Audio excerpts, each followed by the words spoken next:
Pipeline Studio is about understanding your workflow and knowing when it's running smoothly. Intent, dialogue. When something is first designed, it usually has a reason, not a feature list, not a workflow. A reason.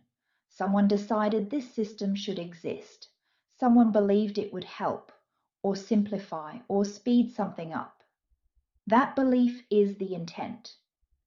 Intent is quiet at the beginning. It doesn't argue. It doesn't defend itself. It just says, this is what this is for. Over time, systems grow. They add parts. They add rules. They add expectations. And somewhere in that growth, intent stops being checked. Not because anyone is malicious, not because something is broken, but because once a system works, people stop asking why it exists at all.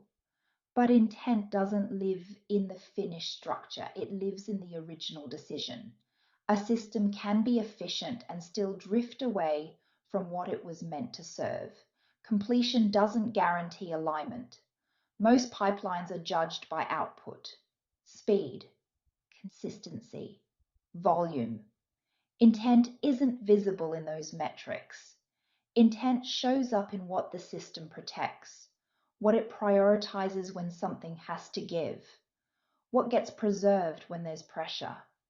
If a system is designed to help people think, but it rewards speed over understanding, then its intent has shifted. If a system is designed to create clarity, but it favors throughput over reflection, then it's serving something else now. That doesn't mean the system is wrong. It means intent has been replaced by momentum. The longer a system runs, the harder it is to question its purpose. People inherit it fully formed. They learn how to use it, not why it exists. Eventually, the question stops being asked out loud. What was this meant to do? Who was it meant to serve? Instead, the question becomes procedural. How do I use this correctly? How do I keep it moving? Intent doesn't disappear. It just stops being consulted. And when that happens, the system doesn't fail dramatically. It succeeds in the wrong direction. That's why intent matters most before anything breaks, before frustration, before burnout, before optimization, not to fix the system, just to understand it. Because once intent is clear, everything else becomes a choice, not a habit, not an assumption, a choice. Intent is not the same as intention. Intention can change day to day. Intent is structural. It's baked into decisions that don't feel important at the time. What gets measured, what gets ignored, what is considered success. Most systems don't announce their intent. They reveal it slowly through behavior.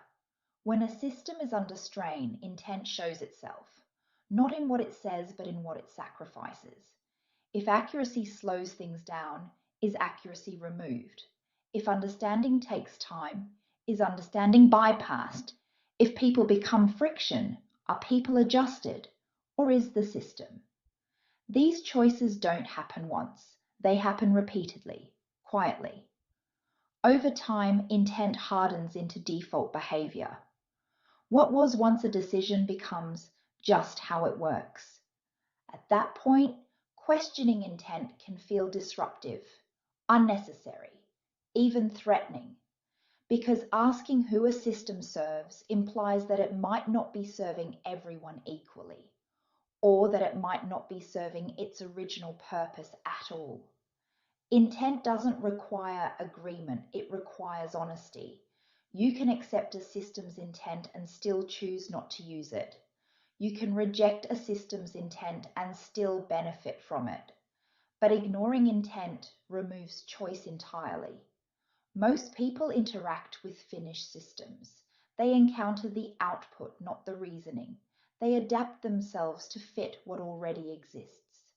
Intent is the one part that rarely gets handed down. It's assumed to be obvious or irrelevant.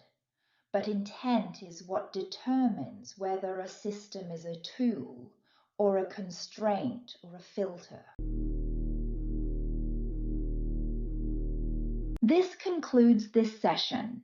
Let what you've heard settle before continuing.